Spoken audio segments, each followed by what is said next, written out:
आज के इस डिजिटल दौर के अंदर जैसा कि आप सब लोग वाकिफ़ हैं कि लोगों का रुझान पढ़ाई की तरफ कम होता जा रहा है, ख़ास तौर पे किताबें पढ़ने की तरफ कम होता जा रहा है। और इसी तरह से यही ट्रेंड चल रहा है लाइब्रेरीज़ की तरफ कि जहाँ पे अब लोग अपना जाने का रुझान कम करते जा रहे हैं, वहाँ पे जाने वाले लोग बहुत कम रह गए हैं।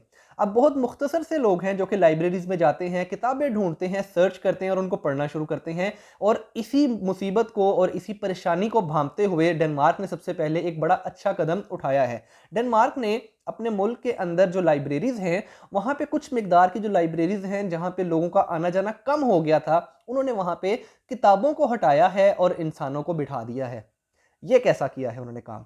ये ऐसा काम किया है कि उन्होंने वहाँ से किताबों को हटा दिया है और अब आप में से कोई शख्स अगर वहाँ उस लाइब्रेरी में जाता है, तो वहाँ जाके वो अपनी मतलब के इंसान को हायर करेगा 30 मिनट्स के लिए, आधे घंटे के लिए, और वो जाके वहाँ से उससे सवाल पूछेगा कि भाई पैदा कहाँ हुए थे? पैदा कैसे हुए थे? किस जगह पे हुए थे? तालीम कहाँ हासिल की थी? पढ़ा कहाँ था? उसके बाद एक्टिविटीज़ कैसे गुज़ारी? जॉब की या बिज़नेस किया? और अगर किसी जगह नुकसान हुआ तो क्यों हुआ?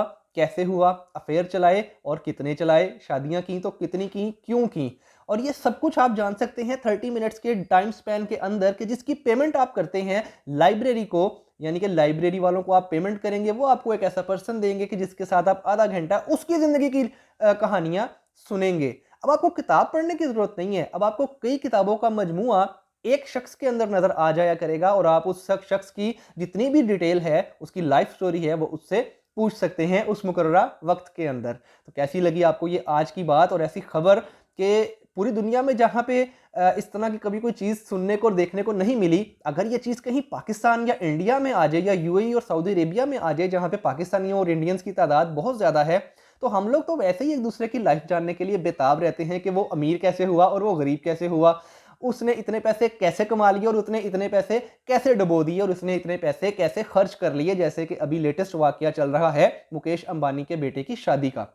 लोगों को बड़ा शौक है कि वो इस तरह के बंदे की ज़िंदगी के बारे में जान सकें। अगर मुकेश अंबानी किसी इसी तरह की लाइब्रेरी में बैठे हों, तो ये इससे बहुत अच्छे पैसे कमा सकते हैं।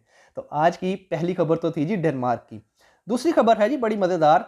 इंडिया के अंदर एक कबीला है जो कि नस्ल दर नस्ल जंगलों में रहता है और वहाँ पे जो दरख्त हैं, उनकी शाखों से वो ऐसे मज़ेदार किस्म के ब्रिजेस बनाता है और उससे वो अपने गुज़रने का रास्ता बना लेता है कि आज तक दुनिया में इस तरह का वाक़या अमेज़न के जंगल में रहने वाले कबीलों ने भी नहीं किया होगा, जो कि इंडिया में रहने वाले कबीले कर रहे हैं। तो क्या ही बात है!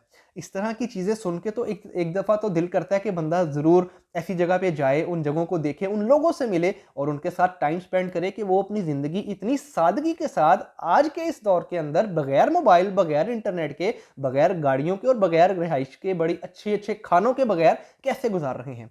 तो इस तरह की जगहों पे जाना बड़ा ज़रूरी है, बड़ा अच्छा है ज़हनी सुकून के लिए, मेडिटेशन के लिए और अपने आप को ज़िंदगी की तरफ वापस लाने के लिए। और आज की तीसरी बड़ी इंटरेस्टिंग खबर है जिसको जान के पाकिस्तानियों के होश उड़ जाएंगे और पाकिस्तानी बड़ी खुशी से कहेंगे कि यार ये आसान तरीका है, इससे आसान तरीका तो हो ही नहीं सकता। ये किस चीज़ का आसान तरीका है भाइयों? ये आसान तरीका है पाकिस्तान से बाहर जाने का।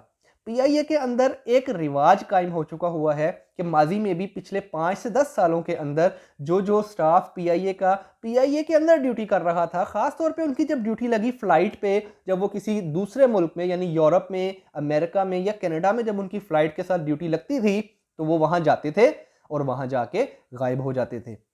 यही काम हुआ है पाकिस्तान की एक माया नाज एयर होस्टेस, जिन्होंने अभी चंद ही दिन पहले ये वाकया सर अंजाम दिया है। और उन्होंने ये वाकया जो अंजाम दिया है, इसमें बड़ी मज़ेदार बात ये है कि उन्होंने जो अपना पैगाम रिटर्न वहाँ छोड़ा है अपने बाकी स्टाफ मेंबर्स के लिए, वो बड़ा मज़ेदार है।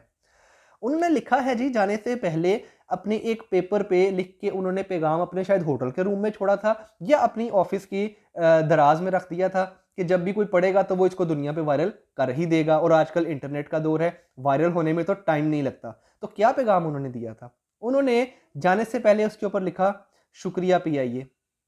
मतलब ये है कि उनको पता था कि पीआईए में जब उनकी जॉब हो गई है, और पीआईए का इदारा इतना स्टेबल इदारा नहीं है, पाकिस्तान का सबसे ज़्यादा लॉस मेकिंग गवर्नमेंट ऑर्गेनाइजेशन है, किसी भी वक्त इसको प्राइवेट किया जा सकता है। तो उन्होंने इस मौके को गनीमत जाना कि जब उनकी फ़्लाइट गई कनाडा में तो वहाँ जाके उन्होंने वापस आना पसंद नहीं किया, वहीं से उन्होंने दुड़की लगाई और अब वो वहाँ पे लापता हो चुकी हैं। यकीनन 5 से 10 साल के अरसे के बाद वो वहाँ नेशनलिटी अप्लाई करेंगी और फिर वहाँ की वो नेशनल बन जाएंगी और पाकिस्तान को उन्होंने कहा है टाटा बाय बाय। और साथ लिखा है शुक्रिया पीआईए कि आपने उनको मौका दिया पाकिस्तान से फरार होने का। और ये मौका जो बार बार पीआईए अपने एम्प्लॉइज को दे रहा है, क्या पाकिस्तानियों आपको ये बात समझ आ रही है कि पीआईए जैसा इदारा हो और उस जैसे इदारे के अंदर कोई भी ऐसी तहकीकात करने का कोई सिस्टम मौजूद ना हो कि पाकिस्तान के ही सिर्फ वहां पे एम्प्लॉइज जाके क्यों गायब हो जाते हैं और वो पकड़े नहीं जाते, ना वो इंटरपोल के जरिए पकड़े जाते हैं, ना वो किसी ऐसे खुफिया इदारे के जरिए पकड़े जाते हैं कि जिनको पकड़ा जाना चाहिए, क्योंकि वो ऑन रजिस्टर्ड एक पेपर के ऊपर लिख के सारे डॉक्यूमेंट जमा करवा के पीआईए के अंदर नौकरी हासिल करते हैं, फिर उनके पूरे खानदान की डिटेल्स भी पीआईए के पास मौजूद होती हैं। फिर भी इस तरह के लोग वहां जाते हैं, गायब हो जाते हैं और पीआईए तहकीकात नहीं करती। आज तक एक भी बंदा वहां से वापस नहीं आ सका। तो मेरे पाकिस्तानियों, जो लोग यूरोप, कनाडा और अमेरिका जाना चाहते हैं वो पीआईए में जॉब कर लें, किसी भी तरीके से जॉब ढूंढें, क्रू के साथ अपनी जॉब लगवाएं, एक आधी फ्लाइट पकड़ें यूरोप की, किसी भी मुल्क की यूरोप की फ्लाइट पकड़ें, वहां जाएं और वहां जाके पैगाम दें शुक्रिया पीआईए, आपने हमें मौका दिया बाहर आने के लिए। और आज के दिन की आखिरी खबर आपको बताता चलूं कि एक चाइनीज बाबा है, उसने जो ये बात कर दी है, इससे ज़्यादा नसीहत, इससे बड़ी गोल्डन अल्फाज में लिखे जाने वाली बात मैंने आज तक नहीं सुनी है। ये खबर आप पढ़ लें, आपके सामने स्क्रीन पे चल रहा है कि एक चाइनीज़ ओल्ड वाइज मैन ने, एक अक्लमंद तरीन इंसान ने क्या कह दिया है। अगर आपको समझ आए तो मुझे कमेंट सेक्शन में आके ज़रूर बताइएगा। अब तक के लिए इतना ही। मेरा चैनल सब्सक्राइब करना ना भूलिएगा, वीडियो पसंद आए तो लाइक करना ना भूलिएगा और शेयर इसको ज़रूर कीजिएगा। थैंक यू एंड अल्लाह हाफिज़।